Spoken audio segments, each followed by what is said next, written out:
Très bien. Allons-y et commençons. Bonjour à tous. Je m'appelle Tamara Osmond. Je suis la vice-présidente à la recherche et aux politiques publiques de Dystrophie musculaire Canada. Nous sommes ravis d'accueillir le docteur Decat aujourd'hui pour nous parler de l'ataxie de Friedreich. Et ceci fait partie de notre série de webinaires sur les maladies neuromusculaires. C'est en reconnaissance de la prochaine journée de sensibilisation à l'ataxie de Friedreich. Et donc, ce webinaire aurait dû être disponible en anglais et en français. Malheureusement, notre interprète vient de nous informer qu'il ne sera pas disponible pour fournir une interprétation simultanée en direct. Cependant, l'enregistrement du webinaire d'aujourd'hui sera disponible en anglais et en français sur la chaîne YouTube de MDC d'ici la semaine prochaine. On va donc faire suivi avec les liens vers ce Dr Duquette. Le Dr Duquette est avec nous aujourd'hui. Il a obtenu son diplôme de médecine, une maîtrise en sciences neurologiques de l'Université de Montréal, au Canada. Il a ensuite effectué une résidence en neurologie et un fellowship sur les troubles du mouvement à l'Université McGill de Montréal. Il a poursuivi sa formation par un stage postdoctoral au Brigham et au Willow Women's Hospital à Boston et un stage de recherche à la Harvard Medical School. Il a reçu la bourse de formation de cliniciens-chercheurs des IRSC, les Instituts de recherche en santé du Canada.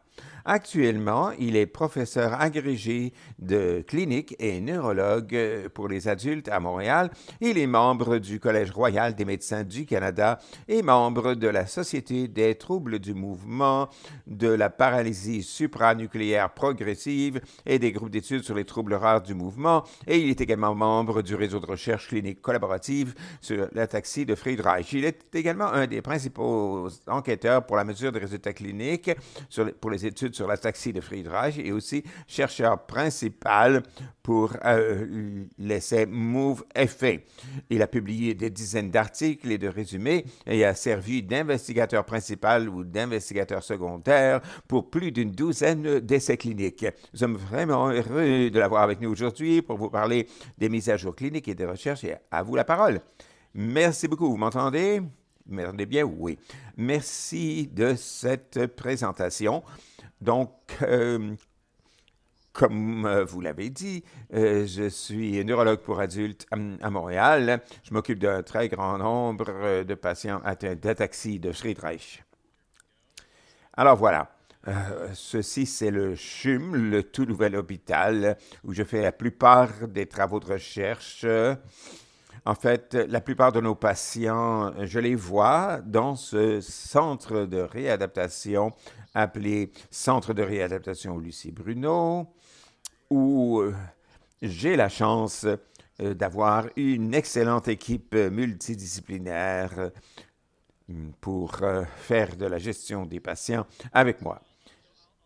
Alors, je vais maintenant me concentrer sur les ataxies. Je suis sûr que plusieurs parmi vous sont très familiers avec ce que c'est que les ataxies. C'est une grande famille de maladies qui affectent le système nerveux et il y a plusieurs causes d'ataxie. Mais ce qu'elles ont toutes en commun, ces maladies, c'est un manque de coordination motrice.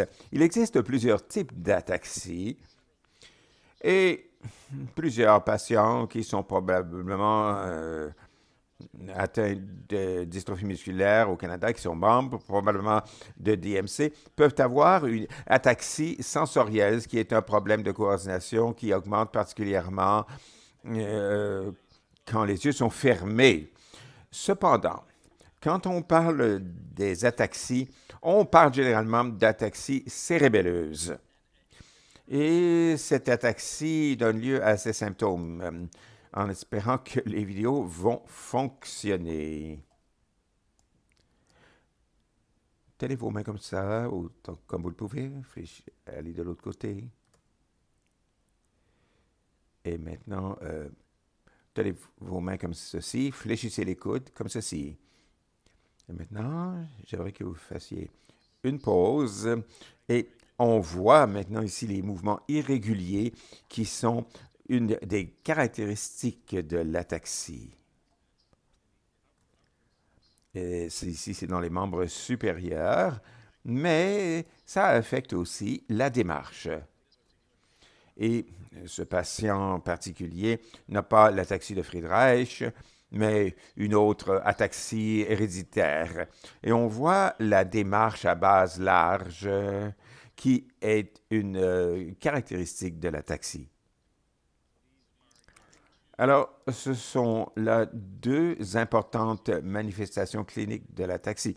Et comme je l'ai dit, quand on parle d'ataxie, on veut souvent dire l'ataxie cérébelleuse. Alors, qu'est-ce que c'est l'ataxie du cervelet? Qu'est-ce que le cervelet?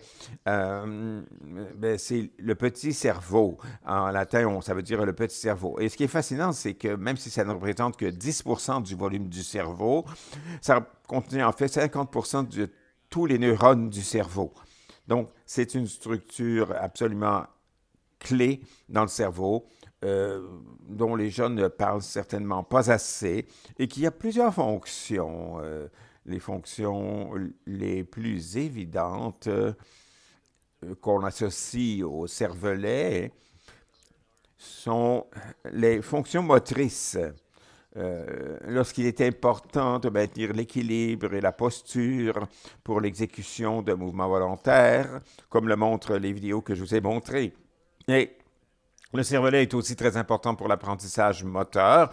On sait que le cervelet est très actif pendant le sommeil et au fur et à mesure que les recherches progressent, on s'est rendu compte que le cervelet joue un rôle important dans plusieurs fonctions cognitives. Le cervelet se trouve donc juste ici, sous la partie postérieure du cerveau. Quelles sont les causes de l'ataxie? Eh bien, il y a des centaines de causes, génétiques et non génétiques, et ces causes varient beaucoup en fonction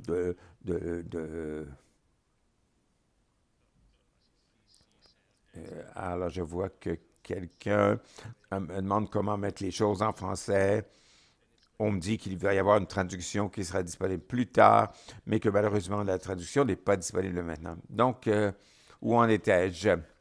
Ça me fera plaisir de répondre aux questions en français ou en anglais au besoin. Alors, il y a différentes causes de l'ataxie qui varient selon l'âge auquel les symptômes apparaissent. Et très souvent, comme c'est le cas dans les maladies génétiques, très souvent, les maladies récessives autosomiques ont tendance à commencer plus tôt. Et les maladies autosomiques dominantes, par contre, commencent plus tard. Mais surtout chez les adultes, au-delà des causes génétiques, il y a des dizaines de causes des ataxies. Ça peut aller des maladies auto-immunes comme la sclérose en plaques, l'AVC, au cancer, à la toxicité de l'alcool. On ne parlera pas de ces causes aujourd'hui, mais il y a vraiment des centaines de causes des ataxies. Les causes génétiques les plus courantes d'une ataxie varie beaucoup selon l'endroit où l'on se trouve dans le monde. Typiquement, l'ataxie héréditaire la plus commune est l'ataxie de Friedreich. Cependant, cette ataxie est assez rare dans certaines régions du monde, comme l'Afrique subsaharienne, l'Asie du Sud-Est, alors que d'autres formes d'ataxie sont plus fréquentes dans certaines régions du monde. Vous pouvez voir ici un échantillon de ce que sont les causes les plus courantes d'ataxie dans différentes régions du monde. Ici, au Canada, l'ataxie de Friedreich, l'AF, est probablement la plus courante. Alors, qu'est-ce que l'ataxie de Friedreich? Cette maladie a été décrite en 1863 par Nicolas Friedreich. C'était en fait la toute première ataxie qui a été distinguée des autres ataxies. C'est une maladie, comme je l'ai dit précédemment, qui a une hérédité autosomique récessive. C'est-à-dire que les parents ne sont généralement pas affectés, mais sont porteurs d'une variante pathogène dans une copie du gène de la frataxine. Et vous savez, statistiquement, un enfant sur quatre aura un de ses deux parents qui est porteur et va développer la maladie. La prévalence varie selon les endroits. Selon les estimations, ça peut varier d'un individu sur 20 000 à 1 sur 50 000. Donc, on peut estimer le nombre d'individus atteints entre 750 et 1900 personnes au Canada. Cependant, ces 1900 personnes, ce chiffre semble un peu élevé parce qu'il y a d'autres estimations qui nous disent qu'il pourrait y avoir environ 15 000 personnes affectées dans le monde. Alors, je serais surpris si nous étions aussi proches de 1900 au Canada. Mais 150, c'est certainement possible. Quels sont les symptômes et les signes de l'AF, l'ataxie de Friedreich? L'âge typique d'apparition de la maladie se situe entre 5 et 15 ans. C'est l'âge typique d'apparition. Mais jusqu'à 15% des patients ont en fait leurs premiers symptômes après l'âge de 25 ans. Et avant l'ère des tests génétiques, ces personnes n'auraient jamais été diagnostiquées comme ayant l'ataxie de Friedreich parce qu'on disait que l'apparition devait être avant l'âge de 25 ans. Et il y a plusieurs caractéristiques cliniques. Ici, on voit un médecin qui mesure les réflexes de tendons profonds sur un enfant. Les caractéristiques précoces sont les suivantes: difficulté à marcher, trouble de l'élocution, augmentation du tonus musculaire, ce qu'on appelle la spasticité, la scoliose, qui peut être observée avant même l'apparition des symptômes, aussi dont la faiblesse musculaire qui est habituellement une perte progressive, une perte de sensation progressive également. Ça peut se manifester assez tôt. Ce n'est pas nécessairement quelque chose dont les enfants ou les patients vont se plaindre, mais lorsqu'on effectue un test formel pour évaluer le sens de la position et la perception des vibrations, on voit qu'elles sont généralement diminuées et on constate généralement une perte des réflexes tendineux profonds. C'est pourquoi c'est quelque chose qui est si important lorsqu'on fait l'examen des enfants qui ont l'ataxie. Et habituellement, à mesure que la maladie progresse, certains symptômes vont s'ajouter à ces signes et symptômes précoces. Ce n'est pas tout le monde qui va développer tous les symptômes, mais ceux-ci peuvent se produire. Alors, ça peut être des palpitations, essoufflement, c'est généralement un signe de maladie cardiaque. Ça peut aller de l'intolérance au glucose à un diabète complet, perte d'audition, perte de vision, difficulté à avaler. Ce sont toutes des choses qui peuvent se produire à mesure que la maladie progresse, mais qui n'arrivent qu'à une minorité d'individus. Et quelles sont les causes de la FA ou de l'ataxie de Friedreich? Comme je l'ai dit, c'est une maladie autosomique récessive, héréditaire. Elle a un mécanisme génétique très particulier. Alors, un mécanisme génétique pour les maladies génétiques, c'est la répétition de triplets, ou ce qu'on appelle l'expansion répétée. Certaines maladies, d'autres maladies neuromusculaires peuvent être causées par ce genre de choses, comme la dystrophie myotonique de type 1, l'OPMD, c'est-à-dire la dystrophie musculaire pharyngée, mais plusieurs ataxies sont causées par ces expansions répétées. La maladie modèle est généralement considérée comme étant la maladie de Huntington, où un triplet DAG est expansé et provoque une accumulation de glutamine qui est toxique pour les cellules. Et la plupart de ces maladies ont une transmission autosomique dominante, alors que, au contraire, l'ataxie de Friedreich a une transmission autosomique récessive. Les parents doivent donc, comme j'ai dit plus tôt, être porteurs d'une copie, mais ils ont généralement une autre copie qui fonctionne normalement et qui n'est pas affectée.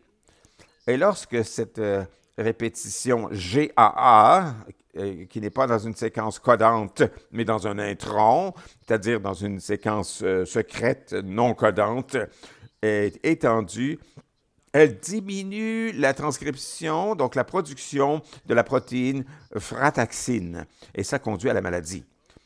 Comme j'ai dit, la plupart des gens ont cette expansion de triplet, mais seule une minorité, 4%, sont en fait hétérozygotes et portent une expansion sur un gène ou sur une copie et ont une variante ponctuelle causant la maladie sur l'autre copie. Et quel est le rôle de la frataxine? En fait, la frataxine est codée dans le génome nucléaire, mais elle est transférée dans les mitochondries, où sa fonction n'est pas complètement élucidée, mais on pense qu'elle aide à assembler les clusters de fer et de soufre dans les mitochondries. Les mitochondries sont des parties clés de la cellule, car c'est là que la plupart de l'énergie qui alimente les réactions biochimiques dans la cellule est produite. Donc, l'énergie est produite dans ces mitochondries. Donc, comment est-ce qu'on diagnose la FA, l'ataxie de Friedreich? D'habitude, c'est à travers l'évaluation clinique. Pour ce qui est du diagnostic formel, j'y viendrai dans une seconde. Mais généralement, les gens ont une très forte suspicion à cause de la présentation clinique. Il y a eu de très nombreuses études regardant comment les maladies se présentent, comment la maladie se présente initialement. La caractéristique initiale la plus fréquente, c'est la démarche ou la perturbation de la coordination. J'ai choisi un article récent qui a examiné plusieurs centaines de patients européens et dans cette étude, l'âge médian de l'apparition était de 13 ans. Comme je l'ai dit, typiquement, l'apparition est avant l'âge de 15 ans, mais il y a des caractéristiques qui peuvent précéder les ataxies, comme la scoliose ou une maladie cardiaque. Bien sûr, c'est une minorité de patients qui ont cela, à moins de 10 %, mais si un chirurgien orthopédique ou un pédiatre, un cardiologue pédiatrique sont très vigilants, ils peuvent suspecter un diagnostic d'ataxie de Friedreich, même avant qu'il y ait le moindre signe d'ataxie. Et quand on aura un médicament qui va modificateur de la maladie, ce sera la clé pour être en mesure d'identifier les individus affectés très tôt. Il y a quelques caractéristiques suggérées où on voit que si on a un enfant ataxique avec une absence de réflexe et si on regarde les yeux et si on voit ce qu'on appelle des square wave jerks, qui est différent d'un nystagmus. Et le nystagmus, c'est l'œil qui bat quand on regarde dans une direction ou dans une autre, alors qu'un square wave jerk, c'est juste un mouvement oculaire avec ondes carrées. C'est un mouvement lorsqu'un individu regarde quelque chose et il y a une secousse. Et tous ceux qui sont familiers ou connaissent un patient ataxique ont vu ces mouvements oculaires. Quand on voit ça chez quelqu'un qui a une ataxie, ça suggère fortement l'ataxie de Friedreich. Bien sûr, les antécédents familiaux peuvent être utiles. C'est une maladie autosomique récessive. Alors, si on a une indication que la maladie pourrait avoir une transmission autosomique dominante, comme par exemple, le fait de voir 3 patients ataxiques successifs dans 3 générations successives, par exemple, ça devient, on peut dire que c'est très peu probable que ce soit l'ataxie de Friedreich. Alors, bon, l'histoire familiale peut être utile. C'est sûr que si vous avez 2 personnes affectées dans la même famille et que l'un a déjà un diagnostic, c'est très utile. Mais très souvent, si on a des antécédents de consanguinité, quand on fait l'historique de la famille, ça peut arriver. Mais très souvent, surtout étant donné les plus petites familles qu'on a aujourd'hui, il n'y aura pas du tout d'antécédents familiaux d'ataxie de Friedreich ou d'autres ataxies. Des tests supplémentaires peuvent être demandés. Ils étaient beaucoup plus fréquents dans le passé. On pourrait demander, par exemple, une électromyographie EMG ou des études de conduction nerveuse, des examens d'imagerie, un scanner ou une IRM, mais l'imagerie est très, très souvent normale, surtout au début de la maladie. Tout cela étant dit, le temps médian pour le diagnostic au cours des dernières années a été d'environ 2 ans entre le début des symptômes et entre le moment où un diagnostic génétique est fait. Avant l'ère des tests génétiques, ce délai de diagnostic était de 4 ans. Il y a donc eu une amélioration. Comme j'ai dit, quand on aura un traitement modificateur de la maladie, la diminution de ce délai de diagnostic, il faudra le réduire autant que possible. Ce sera un point clé. Il pourrait y avoir des caractéristiques atypiques de la maladie de l'ataxie de Friedreich. Comme j'ai dit, il y a très, très, très longtemps, avant que je commence à pratiquer, là, il y avait des critères cliniques très stricts pour qu'on puisse faire un diagnostic d'ataxie de Friedreich. Par exemple, il fallait absolument que l'apparition soit avant l'âge de 25 ans. Il fallait absolument qu'il y ait une absence de réflexe tendineux. Mais depuis l'avènement des tests génétiques, maintenant qu'on peut confirmer un diagnostic grâce à ces tests, les cliniciens du monde entier se sont aperçus que le phénotype ou la présentation clinique des patients est en fait beaucoup plus vaste que notre idée initiale de ce que c'était. Maintenant, vous savez, on a des patients qui peuvent avoir un début de maladie un peu tardif. Vous savez, j'ai eu des patients qui ont eu un début de maladie après l'âge de 60 ans. Et certains patients auront très, très peu d'ataxie encore, mais auront une spasticité sévère dans leurs membres inférieurs. Certains patients auront conservé leurs réflexes. Donc, la présentation clinique de l'ataxie de Friedreich est en fait beaucoup plus large maintenant qu'on est en mesure de prouver le diagnostic en utilisant des tests génétiques. Et ça a été le cas aussi, d'ailleurs, dans la plupart des maladies génétiques, où on se rend compte maintenant que le phénotype est beaucoup plus large que ce qu'on pensait auparavant. Comme je l'ai dit, c'est le test génétique qui confirme le diagnostic. C'est une simple prise de sang, très similaire à tous les autres tests génétiques. Ce qui est spécial du côté de l'ataxie de Friedreich, par contre, c'est que, étant donné que c'est une expansion de triplet, les panels de séquençage traditionnels, vous savez, de nos jours, lorsqu'on commande, avant, il n'y avait pas aucun test de génétique, mais en fait, de nos jours, là, au début de l'ère de la génétique, les gens voyaient un patient atteint d'ataxie et commandaient un premier test pour une maladie. Et 3 mois plus tard, on commandait un deuxième test pour une autre maladie. Alors 3 mois plus tard, on faisait un autre test pour une troisième maladie. Ça prenait des années avant, même si on savait d'avance que ça pouvait prendre des années avant qu'on finisse par comprendre ce qu'était exactement la maladie génétique en question. Maintenant, avec l'avènement du séquençage de prochaine génération, dans les progrès du séquençage génétique, on peut maintenant utiliser des panels de séquençage où on va regarder des centaines de gènes simultanément. Cependant, la technologie génétique actuelle, avec les algorithmes qui s'améliorent et à mesure que la technologie s'améliore, mais il faut faire bien attention que c'est le bon test qui a été commandé, parce qu'on peut facilement manquer ces expansions de triplets si on ne les recherche pas spécifiquement.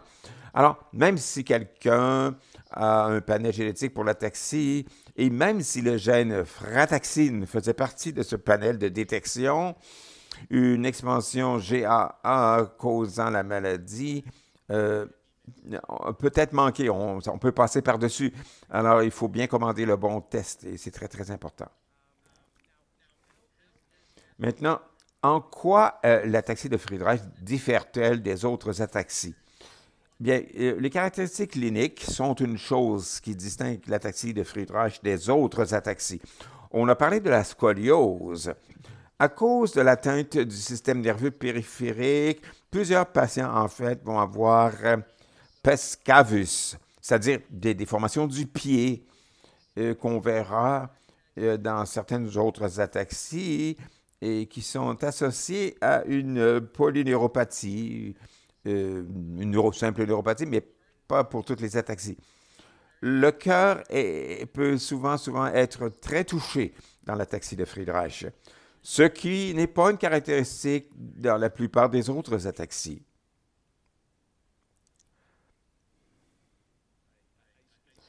Désolé, excusez, j'hésite parce que je vois des questions qui surgissent dans le chat et je vais essayer d'y répondre à la fin. Pour l'instant, je vais parler de l'OMAV plus tard.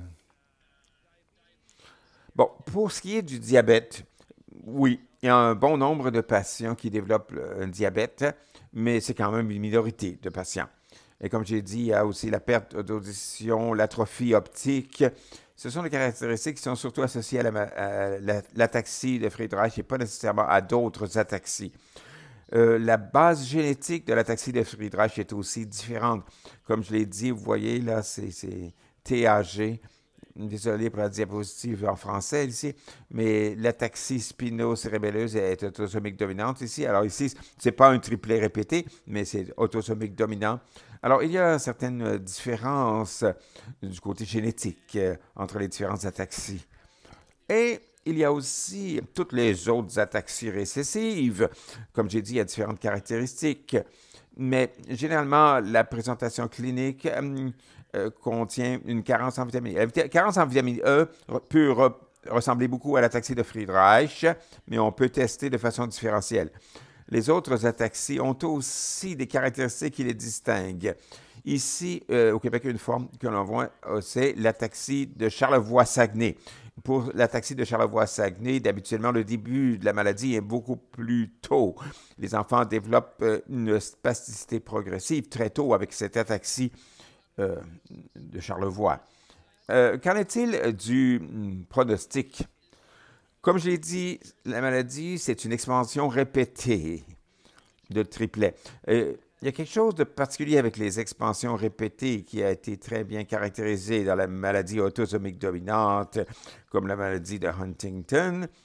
Ce tableau est tiré justement de données qui ont été obtenues dans la maladie de Huntington, où vous voyez, voici la répétition pour la maladie de Huntington. Ici, la longueur de la répétition est de 39 et l'âge médian d'apparition est de 66 ans. Alors que si la longueur de répétition est de 50, l'âge médian de l'apparition est à 27 ans. Il y a une corrélation inverse entre la taille de ces répétitions, la longueur de ces répétitions, la répétition du CAG et l'âge d'apparition. Plus la répétition est longue, plus la maladie commence tôt. Et ça a été démontré très bien pour plusieurs maladies. Et la même chose a été démontrée pour l'ataxie de Friedreich. La différence étant que l'ataxie de Friedreich est une maladie autosomique récessive. Alors, où tous portent 2 copies et les patientaires ont aussi 2 copies. En fait, c'est la taille de la plus petite répétition ici qui est la mieux corrélée à l'âge d'apparition de la maladie. Donc, vous savez, le pronostic peut varier selon la taille exacte de l'expansion qui cause la maladie. Et c'est important parce que l'âge d'apparition, on a également montré qu'il est corrélé avec la rapidité de la progression, la vitesse à laquelle la maladie progresse. Plusieurs études ont été réalisées à ce sujet. En voici une qui a utilisé les données provenant de FACOMS, l'étude clinique dont nous faisons maintenant partie. Et dans cette étude, on a divisé les patients selon l'âge d'apparition des symptômes. Donc, si les symptômes ont commencé avant l'âge de 15 ans, c'est le bleu foncé que vous voyez ici. Ils sont considérés comme les gens typiques.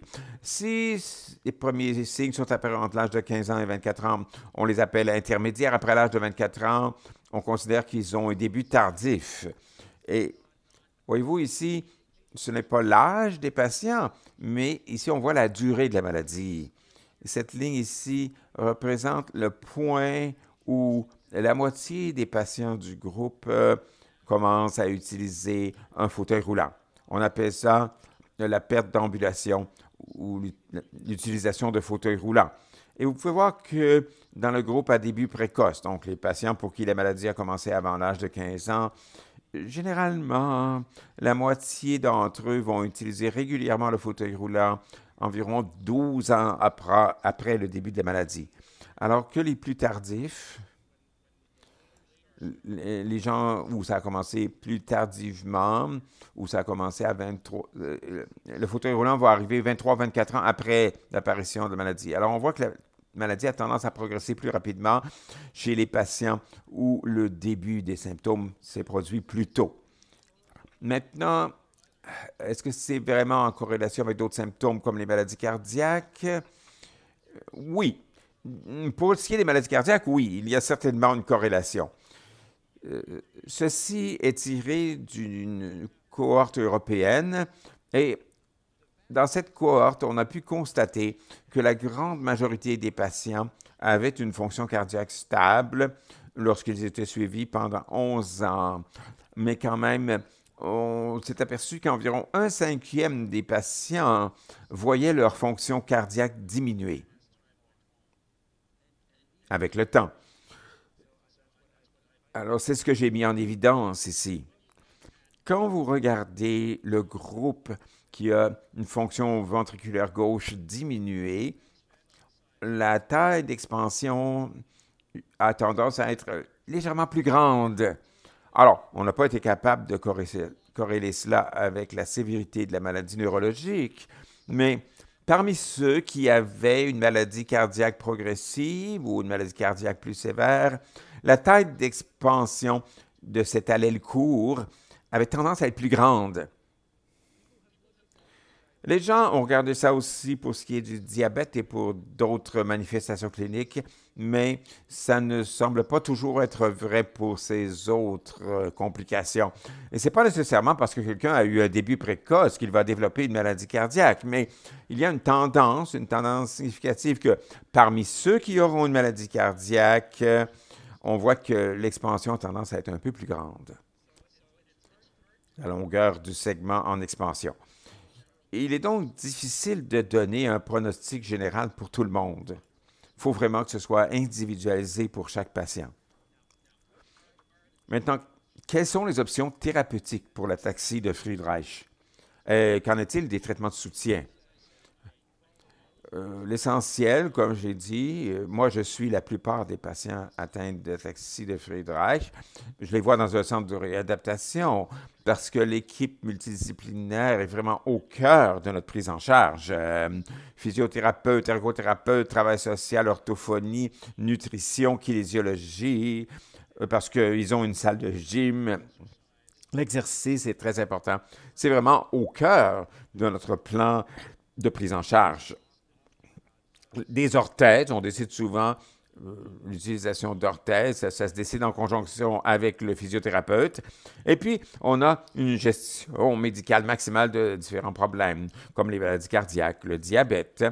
Très souvent, on va gérer la spasticité avec du baclofène. Si quelqu'un a besoin d'une quantité très élevée, on peut même passer à une pompe de baclofène. Je ne fais pas les injections moi-même, mais plusieurs patients vont recevoir des injections de toxines lorsqu'il y a spasticité importante. Pour la scoliose, les patients peuvent avoir des attelles ou une chirurgie. Ça, c'est rare. Comme je suis un neurologue pour adultes, d'habitude, les patients ont déjà été opérés avant que je les voie. S'ils devaient être opérés, ça se produit généralement après la poussée de croissance, mais avant le passage aux soins pour adultes. Si les patients ont un dysfonctionnement de l'AVC, on a des agents antispasmodiques. Si on suspecte une apnée du sommeil, et si on peut la confirmer, alors elle peut être traitée avec un CPAP.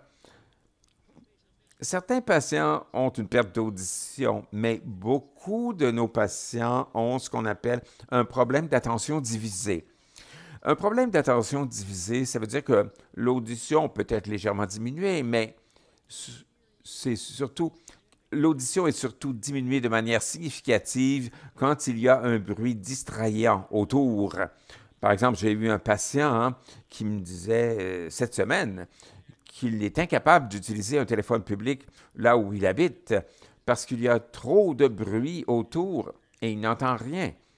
Mais quand on parlait en tête-à-tête ou s'il était dans un environnement calme, là, il pourrait utiliser un téléphone. Il était capable.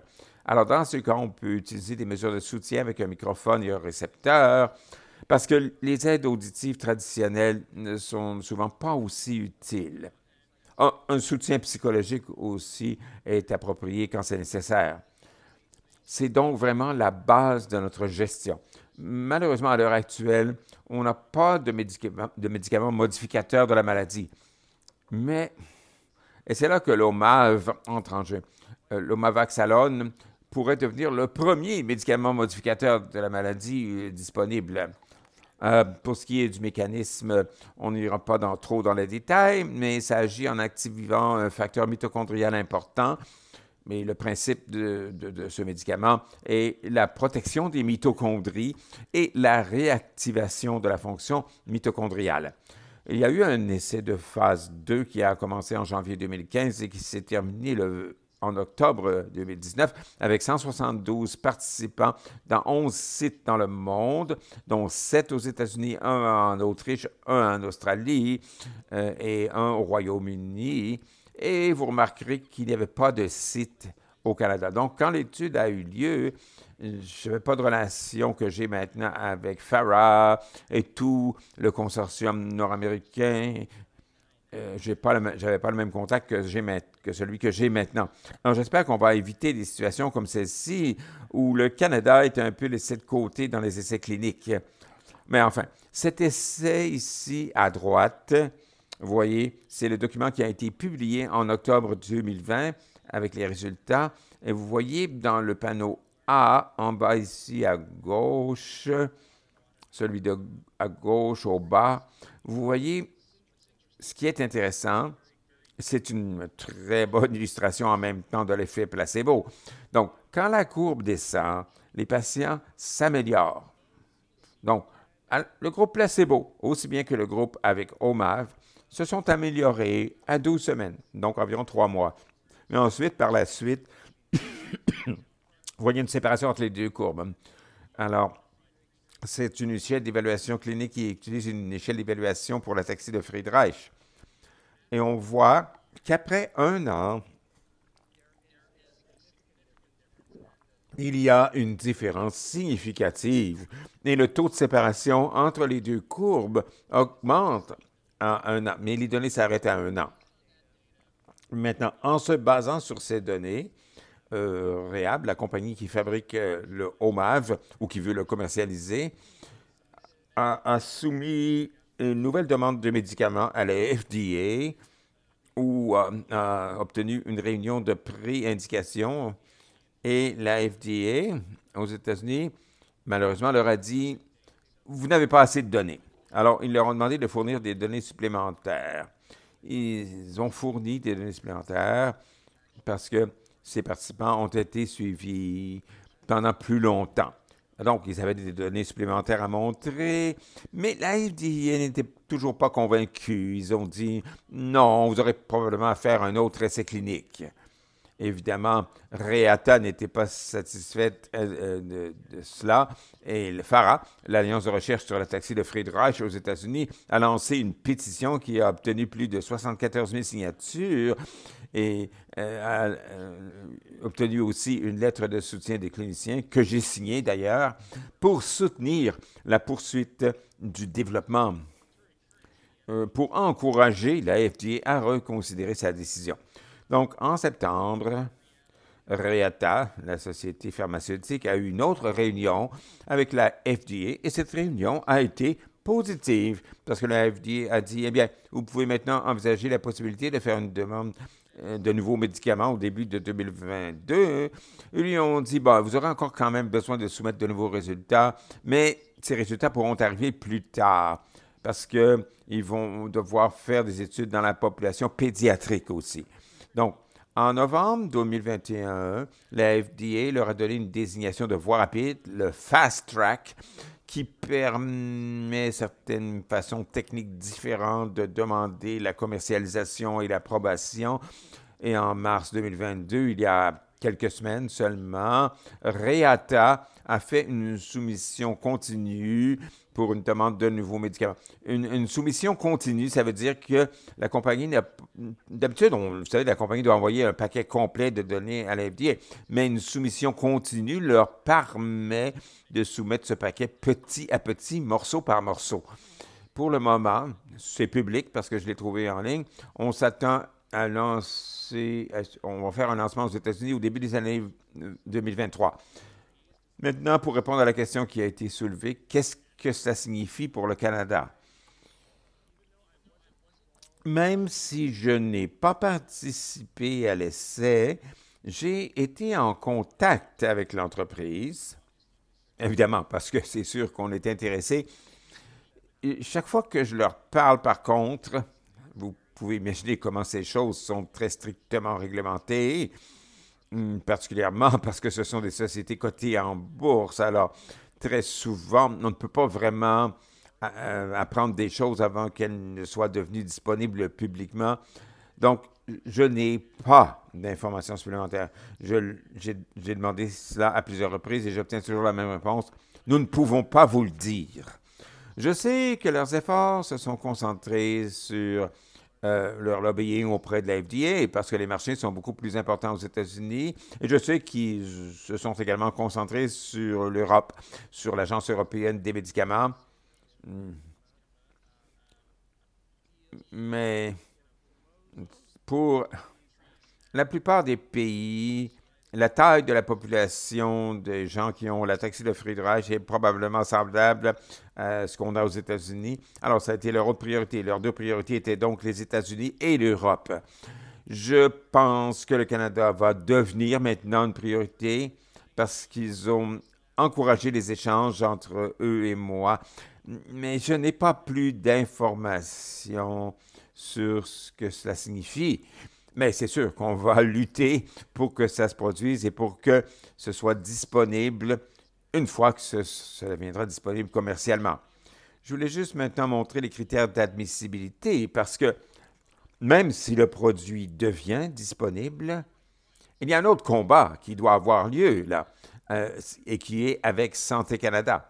Et un autre combat sera avec les organismes payeurs au Canada, qui peuvent être soit une assurance privée ou soit les gouvernements provinciaux. Et étant donné que l'étude a été faite sur des individus âgés de 16 à 40 ans et que la modification du score était à présent entre 20 et 80, on ne sait pas si ça aura un impact sur le produit s'il devient disponible. On ne sait pas si les organismes payeurs vont décider de payer pour les individus qui sont en dehors de cette fourchette. Je serais surpris si c'était disponible pour les enfants avant qu'un essai ne soit réalisé sur des enfants. Mais, par exemple, pour les personnes âgées de plus de 40 ans ou celles qui ont un score mFAR supérieur à 80, vous savez, en général, 80, c'est proche du seuil de non-ambulatoire. C'est le seuil lorsque les gens commencent à utiliser un fauteuil roulant quotidiennement. Alors, il faudra peut-être se battre un peu pour étendre l'indication. Espérons que cette indication ne sera pas trop restrictive. Alors, c'est sûr qu'on attend évidemment des nouvelles pour savoir si ça va venir au Canada aussi. Mais si c'était approuvé aux États-Unis, ça aiderait certainement beaucoup. Je voulais juste mentionner cela parce que ça fait partie du travail que nous faisons en ce moment. Il y a plusieurs défis avec les essais cliniques sur l'ataxie héréditaire. Un défi commun à toutes les maladies rares, c'est qu'il y a un nombre limité de patients, premièrement. Et ceci a un double impact sur deux fronts.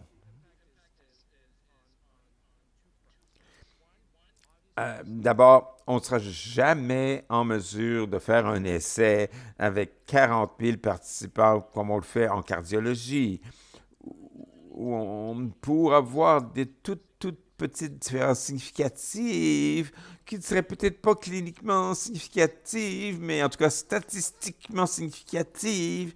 Alors, cela a probablement entravé le développement ou l'approbation de certains médicaments pour des maladies rares.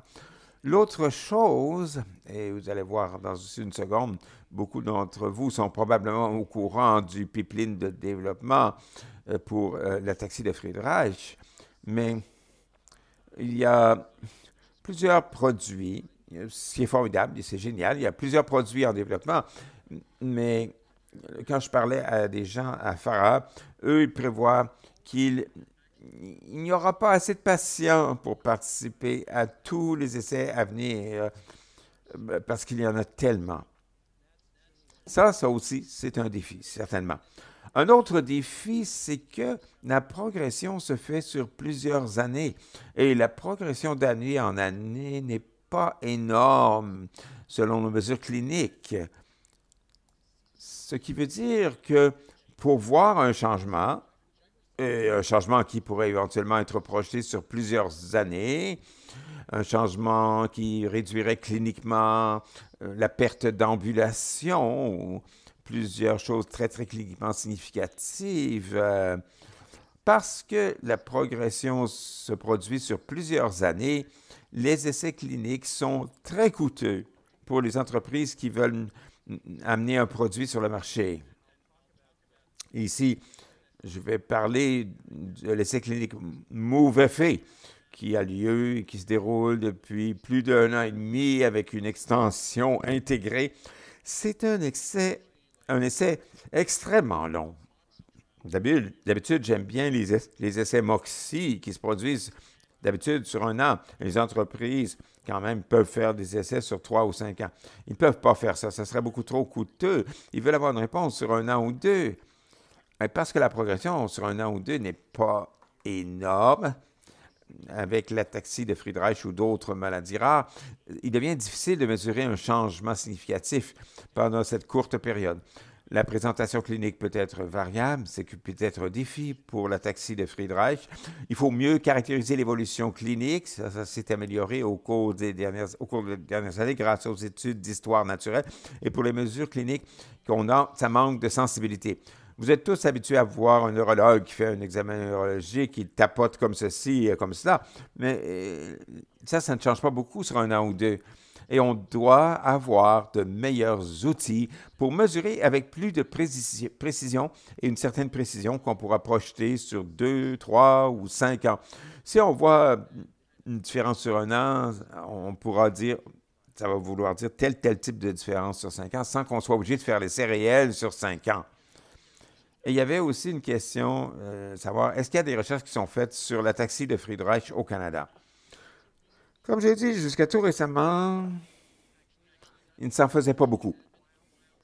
Ça faisait un moment avant, depuis qu'on avait eu un essai clinique sur l'ataxie de Friedreich au Canada. Ça remonte probablement à l'époque de Katina Adebedon, c'est-à-dire il y a presque 15 ans. Mais j'ai eu la chance de rejoindre ce consortium dont Grace Yoon fait partie, que certains d'entre vous connaissent peut-être, à Toronto. Et il y a maintenant 13 sites. Et ce consortium, il y a 5 sites, 8 aux États-Unis, un en Inde, un en Australie, un en Nouvelle-Zélande. L'objectif de ce consortium est de collecter des données. Cette étude d'histoire naturelle FACOMS, qui veut dire mesure des résultats cliniques de l'ataxie clinique. Et c'est construit comme un essai clinique, mais au lieu de voir les gens tous les 3 mois et de faire l'évaluation standardisée tous les 3 mois, on le fait annuellement, seulement une fois par année. Et au lieu d'avoir un produit expérimental à étudier, il n'y a pas de produit qui est donné aux patients, mais on peut suivre la progression de la maladie sur plusieurs années. On a certains participants qui en sont à leur 3e visite, donc 3 ans. Mais il y a des données qui remontent à 2000 ou 2001, parce que certains des sites aux États-Unis, il y en avait 4 ou 5 au début, et ils ont plus de 1000 participants maintenant. Alors, c'est une étude pour mieux comprendre la progression de la maladie, pour développer et valider de nouvelles mesures de résultats, pour aider la conception et la mise en œuvre des essais cliniques et les rendre plus efficaces et plus économiques, et aussi pour collecter des échantillons biologiques pour étudier les biomarqueurs.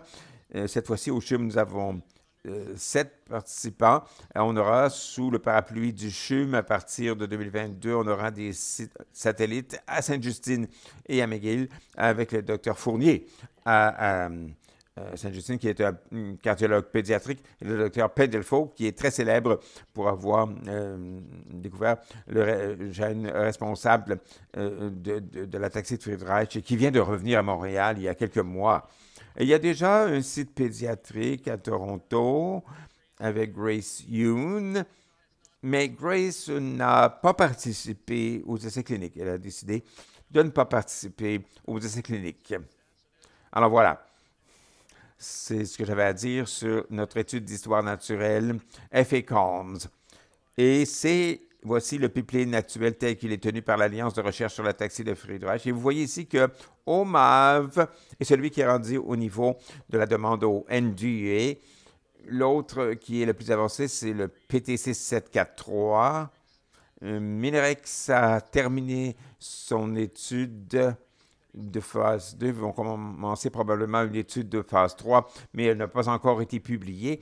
Et il y a plusieurs développements excitants du côté de la thérapie génique, du CRISPR et tout cela. Donc, le plus avancé étant celui de CO Therapeutics. Et j'espère que je ferai partie de certains de ces essais au fur et à mesure qu'ils avanceront. Et bien sûr, ils n'aboutiront pas tous, mais c'est très excitant de voir qu'il y a plusieurs essais qui s'en viennent. Je voulais dire un mot, je vois que le temps passe vite, sur l'essai clinique MOVE-FA avec PTC Therapeutics. On a été très heureux de pouvoir offrir le premier essai éthique au Canada depuis 10 ans, depuis Katina. Le produit s'appelle Patiquinone. Ça a commencé en décembre 2020. C'est un essai de phase 2B3. Le recrutement a été achevé en septembre 2021 et il y a un total de 146 participants. Il y a des sites dans 9 pays, 5 aux États-Unis, 2 au Canada. Les deux étant le CHUM, où je travaille en tant que chercheur principal. Et il y a aussi un site à Sainte-Justine, où je fais les évaluations neurologiques, mais c'est le docteur Fournier qui est le chercheur principal. Au CHUM, nous avons 18 participants, ce qui fait de nous le deuxième plus gros site au monde. Pour ceux qui connaissent les chercheurs dans le monde de la taxie de Friedreich, le site numéro 1, c'est CHOP à Philadelphie avec le docteur Lynch, qui est très, très prolifique et qui suit un très grand nombre. Nous sommes le deuxième plus grand site au monde. Nous en sommes très heureux. Au CHUM, l'âge des participants sont de 14 ans et plus. On a aussi été très heureux d'avoir des participants de 5 provinces, le Québec, l'Alberta, la Saskatchewan, l'Ontario et le Nouveau-Brunswick. Et il y a 5 participants âgés de 7 à 13 ans qui se sont suivis à Sainte-Justine, y compris un de l'Alberta. Et l'étude sera livrée en avril 2023. Alors, on espère qu'on aura des résultats intéressants peu de temps après cette date d'avril 2023. Et j'ai eu quelque chose sur le développement d'outils en réalité virtuelle pour mesurer la fonction des membres supérieurs. J'avais quelque chose à dire là-dessus, mais je pense que je vais laisser un peu plus de temps pour les questions parce que c'était la toute dernière chose. Mais j'aimerais prendre une seconde pour dire que si l'un d'entre vous est parent ou pense avoir des enfants, je collabore avec Evelina, qui est une étudiante au doctorat, une ergothérapeute candidate au doctorat, qui travaille à essayer d'avoir un système pour mesurer les déficits moteurs et prendre soin des enfants. Alors, il y aura un webinaire le 31 mai sur ce sujet. Il sera en français, mais si quelqu'un est intéressé, vous êtes les bienvenus, vous pouvez vous inscrire. Très bien. Alors, j'espère qu'on aura un peu de temps. Formidable. Nous avons 5 minutes pour les questions. J'apprécie beaucoup votre exposé très, très perspicace et clair. Merci d'avoir répondu à toutes les questions clés qui sont venues directement de la communauté aujourd'hui. Une question, ensuite on va passer aux questions-réponses que je vois une question que je vois ici dans le chat, c'est existe-t-il des facteurs prédictifs de l'évolution de la maladie au cours de l'enfance et de l'adolescence? Alors, y a-t-il quelque chose qu'on peut voir dans un biomarqueur ou un test génétique? C'est ce qu'on nous demande ici.